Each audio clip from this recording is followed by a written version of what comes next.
তুমি কি কখনো এমন অনুভব করো সবকিছু খুব কঠিন হয়ে গেছে? মনে হয় আর পড়া হবে না, আর কিছু মাথায় ঢুকছে না। চারপাশে সবাই যেন অনেক এগিয়ে, আর তুমি পিছিয়ে যাচ্ছ। ছাত্রের ক্লান্ত মুখ, রাত জেগে পড়া, ঘুমিয়ে পড়া দৃশ্য।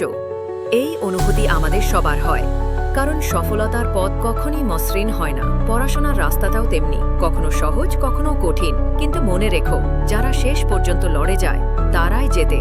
আইনস্টাইনকে একসময় বলা হয়েছিল সে বোকা। এপিজে আব্দুল কালাম ছিলেন খুব দরিদ্র ঘরের ছেলে, কিন্তু তারা থামেনি।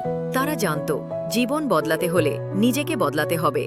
তুমি হয়তো এখন একটা ছোট ঘরে বসে পড়ছো, বাইরে হইচই, বন্ধুদের ফোন, সোশ্যাল মিডিয়া, সবকিছু তোমায় টানছে।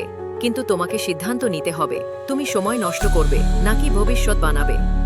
পড়াশোনায় ভালো করতে চাইলে শক্ত ইচ্ছা শক্তি ও সময় ব্যবস্থাপনা। প্রতিদিন ৬-৭ ঘন্টা ফোকাস করে পড়ো।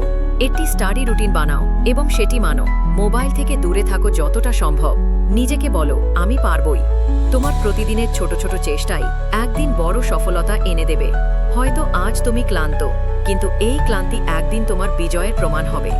স্মরণ রেখো, একটা ভালো ভবিষ্যৎ, একটা ভালো চাকরি, একটা সম্মানজনক জীবন সবই তোমার অপেক্ষায় আছে। শুধু তুমি যেন আজ হাল না ছাড়ো।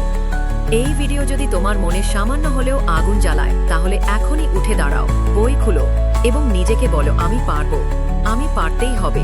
কারণ তুমি একজন যোদ্ধা, এবং যোদ্ধারা হার মানে না। Never give up, keep studying. তোমার যদি এই ভিডিও ভালো লাগে তাহলে লাইক করো, কমেন্ট করো, আর যাদের দরকার তারা যেন দেখতে পারে তাই শেয়ার করে দাও।